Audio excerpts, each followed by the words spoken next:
se je vedno bilo in vedno bo trdo zakorenjeno v deželo, ki nam je Bog namenil.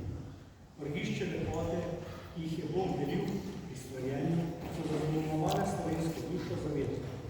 Slovenci, ali pa vseh tistih, ki se morajo zapustiti svojo vojsko budo, so ljubezen do domovine v svojem srcu. Dr. Marko Prežer je napisal pesem Slovenija v svetu, ki je postala himna slovenskih emigrantov. Danes nam je zapel cerkveni mešani pevski zbor Župnije.